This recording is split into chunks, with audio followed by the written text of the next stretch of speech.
चलो यार, आज हो गया हमारा 21 फरवरी ना। तो आज का पहला टॉपिक देखो, पैक्स सिलिका। ये अभी हम कुछ दिन पहले भी किए थे। पैक्स सिलिका क्या है? यूएस लेड ग्रुप है। यूएस के साथ कुछ और इसमें मेंबर कंट्रीज हैं।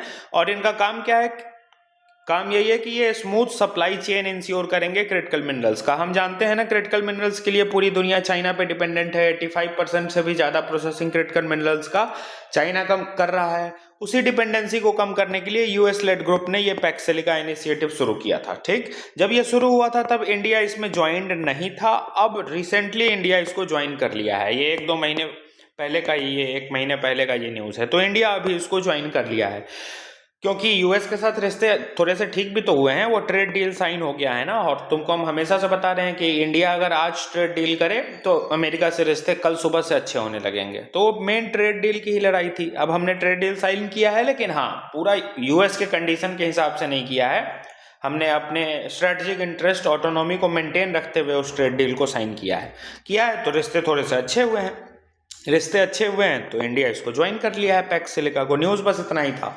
अब देखो, एक और दूसरा टॉपिक आया है यूएस के रिगार्डिंग ही। उस दूसरे टॉपिक को हम ये लिख दिए हैं। ठीक, क्या अलग तीसरा बनाना, तो दूसरे को हम यही बना दिए हैं। यूनाइटेड स्टेट्स का जो सुप्रीम कोर्ट है ना, जैसे इंडिया का सुप्रीम कोर्ट है।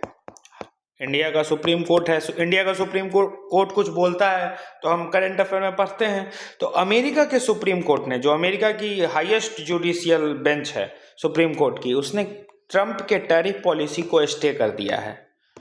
स्टे करना मतलब रोक लगा दिया है। हम कहते हैं ना, कोर्ट ने स्टे लगा कर रखा है, मतलब रोक दिया है।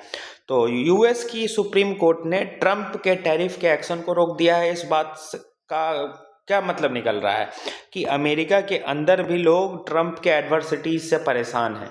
और ये चीज़ मैंने बताया था कि नहीं, कि हम इंडिया का रिश्ता देख रहे हैं अमेरिका से, पूरे दुनिया में देख रहे हैं कि अमेरिका हाहाकार मचा रहा है। अरे अमेरिका के अंदर लोग परेशान हैं सबसे ज़्यादा ट्रंप के एडमिनिस्ट्रेशन से।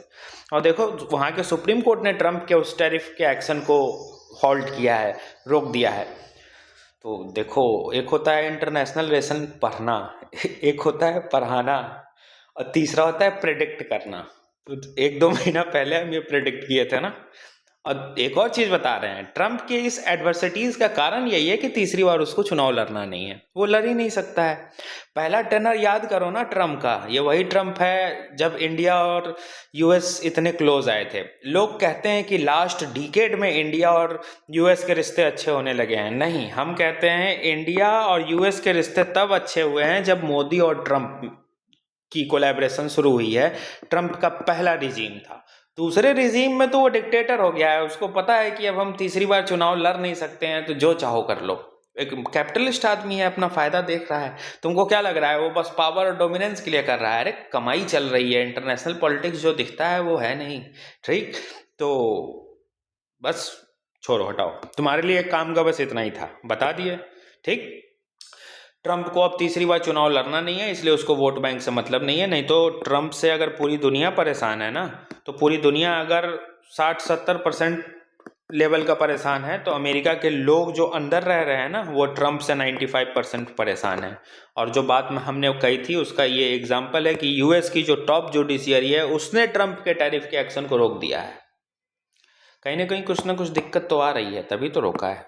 ठीक, और कोई ये दूसरा ऑर्गेनाइजेशन भी नहीं है, अमेरिका का अपना सुप्रीम कोर्ट ने रोका है। ये भी तो देखो, जैसे इंडिया का सुप्रीम कोर्ट है, वैसे ही अमेरिका के सुप्रीम कोर्ट ने वहीं के लीडर के डिसीजन को, टैरिफ के डिसीजन को हॉल्ट करके रखा है।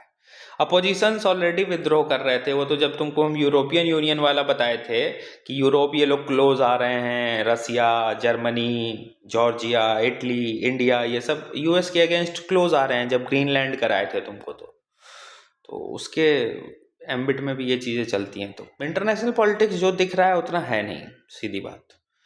दूसरा देखो, संकल्प। संकल्प का फुल फॉर्म है skill acquisition and knowledge awareness for livelihood promotion. अच्छा, एक सेकंड रुकना। ये पेपर में ना इसकी कहानी बड़ी लंबी लिखी है, कंफ्यूज मत होना। पहली बात तो ये इंटरनल न्यूज़ है अमेरिका का, हमको डीप उतना घुसना ही नहीं है। जितना जानना था उतना जान लिए कि यूएस की सुप्रीम कोर्ट ने ट्रंप के टैरिफ को रोक लगा दिया है, स्टे लगाया है उस पर। अगर इस पर फर्दर कुछ डेवलपमेंट आता है तो वो करंट अफेयर में आएगा, उसको आगे फिर देखेंगे कि हमारे काम का है कि नहीं। आज इतना ही काम का था, इसलिए उस जो एक अलग इंडिविजुअल आर्टिकल है ना, उसको हम एक ही साथ इस पैक्स सिल्का में जोड़ दिए हैं कि यूएस की कहानी खत्म यहीं पे।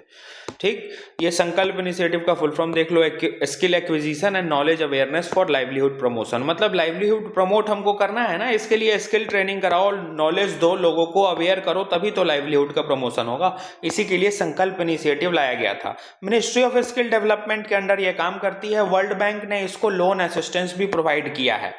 ये स्कीम 2018 से 25 तक चली है, मतलब अब कंप्लीट हो गई है। तो 2026 में इसका रिव्यू किया गया है और कैग ने क्या बताया है कि बस 44% जो संकल्प का बजटरी प्रोविजन था ना, वो डिसबर्स हुआ है। मतलब पैसा खर्च करना था 100 रुपए पूरे इस संकल्प इनिशिएटिव में इतने टाइम में लाइवलीहुड को प्रमोट करने के लिए, लेकिन पैसा खर्च कितना हुआ है? बस 44 रुपए खर्च हुआ है 2017-18 में से लेकर 2024 तक। तो कैग ने ये बताया है कि फंड के डिसबर्सल में, डिस्ट्रीब्यूशन में दिक्कत हुई है, सही से इम्प्लीमेंटेशन नहीं हुआ है संकल्प का। तो ये थी कैग की असेसमेंट, छोटा सा कैग। और ये संकल्प है क्या, वो तुमको बता ही दिए कि संकल्प स्किल और नॉलेज प्रमोट करता, नॉलेज प्रोवाइड करता है ताकि लाइवलीहुड का प्रमोशन हो। ओवरऑल इसका काम स्किल, नॉलेज, लाइवलीहुड प्रमोशन है। स्किल डेवलपमेंट मिनिस्ट्री के अंडर आता है। वर्ल्ड बैंक ने इसको लोन वगैरह, असिस्टेंस वगैरह भी दिया है। ये स्कीम 2018 से 2025 तक चला है, अभी चल रहा है साल 2026। तो रिव्यू किया गया कि अभी पिछला साल ये स्कीम खत्म हुआ है 2025 में, तो हमने इससे कितना प्रोडक्टिविटी निकाली। तो कैग की रिपोर्ट ये कहती है कि इस स्कीम में अगर 100 रुपए खर्च करने थे, 100 रुपए डिस्ट्रीब्यूट करना था, डिसबर्स्ड करना था, तो मात्र 44 रुपए डिसबर्स्ड हुए हैं इसके टोटल बजटरी का। मान लो टोटल बजटरी प्रोविजन 100 रुपए खर्च करने का था, हुआ कितना? मात्र 44 रुपए 2017 से लेकर 2024 तक, मतलब सॉरी 2018 वाले फाइनेंशियल ईयर से 2024 तक। ये 17 और 18 फाइनेंशियल ईयर के पर्सपेक्टिव में लिखा हुआ है। स्कीम 2018 वाले बजट में आई थी ये। ठीक, तो 2018 से 2024 तक मात्र 44% पैसा डिस्ट्रीब्यूट हुआ है। होना कितना चाहिए था? 100, नहीं हुआ है 100। तो कैग बोल रहा है कि इसका इम्प्लीमेंटेशन सही से नहीं हुआ है। ठीक, चलो तीसरा टॉपिक देखो, state of education report for India. ये एक रिपोर्ट है। इस रिपोर्ट को कौन निकालता है? यूनेस्को निकालता है। 2025 का जो लेटेस्ट रिपोर्ट है इसकी थीम क्या है? तो भाषा मैटर्स। भाषा, ये लैंग्वेज की बात कर रहा है। भाषा matters, mother tongue and multilingual education. मतलब स्टेट ऑफ एजुकेशन रिपोर्ट जो इंडिया के लिए यूनेस्को निकालता है, उसका 2025 का जो थीम है वो ये बता रहा है कि जो लैंग्वेज है वो बहुत इंपॉर्टेंट है, भाषा मैटर करता है। ये थीम याद रखना, थीम से यूपीएससी सवाल पूछ रहा है। और भाषा matters, mother tongue and multilingual education, मतलब मदर टंग और मल्टीलिंगुअल, मतलब अलग अलग भाषा में एजुकेशन अवेलेबल हो, ये है इसका थीम 2025 का। इसको शॉर्ट में हम mother tongue based multilingual education भी बोलते हैं। देखो, mother tongue based multilingual education, ये जो यहाँ लिखा है ना, शॉर्ट में इसको हम ये बोलते हैं। तो भाषा matters, mother tongue and multilingual education, ये इस बार की थीम है। 21 फरवरी जो कि आज का दिन है, आज का दिन इंटरनेशनल मदर्स लैंग्वेज डे के नाम से भी हम सेलिब्रेट करते हैं। और इसकी थीम क्या होती है? Youth voice on multilingual education. मतलब सीधी सी बात, मल्टीलिंगुअल एजुकेशन प्रमोट करने की बात की जा रही है कि अलग अलग लैंग्वेज में, मदर टंग में सबको एजुकेशन मिले। इंडिया की बात अगर हम करें तो इंडिया में 1300 मदर टंग हैं। 1300 से ज़्यादा होंगे, कम नहीं होंगे। और 121 कॉन्स्टिट्यूशनली रिकॉग्नाइज्ड लैंग्वेज है। तो सोचो, इंडिया को इसलिए land of unity and diversity कहा जाता है। चौथा टॉपिक देखो, इंडिया और आयरलैंड की कहानी आई है। छोटी सी कहानी है, ज़्यादा नहीं है। इंडिया और आयरलैंड अभी एक मीटिंग किए हैं, हाई लेवल की बायलैटरल मीटिंग हुई है दिल्ली में। और इसमें दोनों देशों ने बोला है कि हम अपना कोलैबोरेशन को इन्हेंस करेंगे टेलीकम्युनिकेशन, डिजिटल इंफ्रास्ट्रक्चर और इमर्जिंग टेक्नोलॉजीज वाले सेक्टर में। ठीक, ये थी हमारी पूरी आज की करंट अफेयर।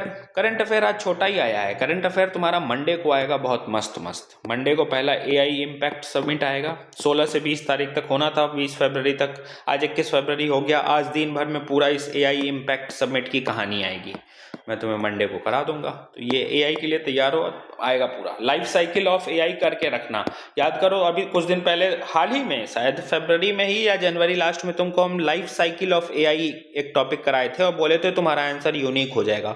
उस टॉपिक को एक बार रिवाइज कर लेना, क्योंकि इस एआई इम्पैक्ट समिट में उस लाइफ साइकिल एआई का जिक्र हुआ है। सोचो, ग्लोबल लेवल के इस समिट पे उस इनिशिएटिव का जिक्र हो गया, तो वो जो लाइफ स्टेजेस ऑफ एआई तुमको हम कराए थे वो कितना इंपॉर्टेंट हो। ठीक।